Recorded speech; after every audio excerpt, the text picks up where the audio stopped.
Livre de la Genèse, chapitre 22.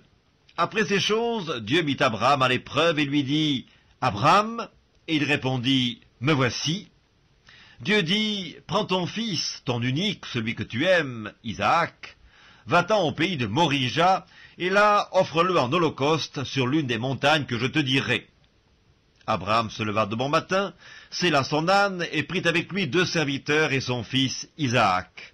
Il fendit du bois pour l'holocauste et partit pour aller au lieu que Dieu lui avait dit. Le 3e jour, Abraham, levant les yeux, vit le lieu de loin.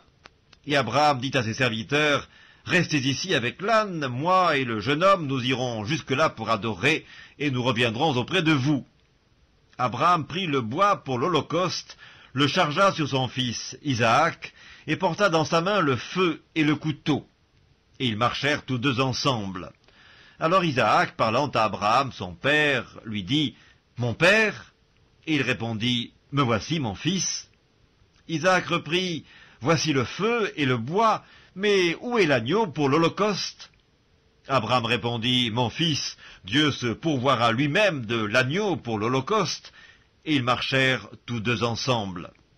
Lorsqu'ils furent arrivés au lieu que Dieu lui avait dit, Abraham y éleva un autel et rangea le bois. Il lia son fils Isaac et le mit sur l'autel par-dessus le bois. Puis Abraham étendit la main et prit le couteau pour égorger son fils. Alors l'ange de l'Éternel l'appela des cieux et dit, « Abraham, Abraham !» Et il répondit, « Me voici. » L'ange dit, « N'avance pas ta main sur l'enfant et ne lui fais rien, car je sais maintenant que tu crains Dieu et que tu ne m'as pas refusé ton fils, ton unique. » Abraham leva les yeux et vit derrière lui un bélier retenu dans un buisson par les cornes. Et Abraham alla prendre le bélier et l'offrit en holocauste à la place de son fils. Abraham donna à ce lieu le nom de Jéhovah-Jireh. C'est pourquoi l'on dit aujourd'hui, à la montagne de l'Éternel, il sera pourvu. L'ange de l'Éternel appela une seconde fois Abraham des cieux et dit, « Je le jure par moi-même, parole de l'Éternel, parce que tu as fait cela et que tu n'as pas refusé ton fils, ton unique, je te bénirai et je multiplierai ta postérité comme les étoiles du ciel et comme le sable qui est sur le bord de la mer, et ta postérité possédera la porte de ses ennemis. Toutes les nations de la terre seront bénies en ta postérité, parce que tu as obéi à ma voix. » Abraham étant retourné vers ses serviteurs, ils se levèrent et s'en allèrent ensemble à Beersheba, car Abraham demeurait à Beersheba.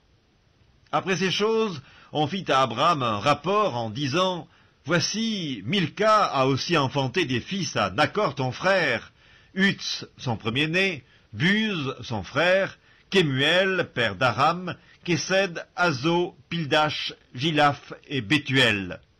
Bethuel a engendré Rebecca. Ce sont là les 8 fils que Milca a enfantés à Nachor, frère d'Abraham.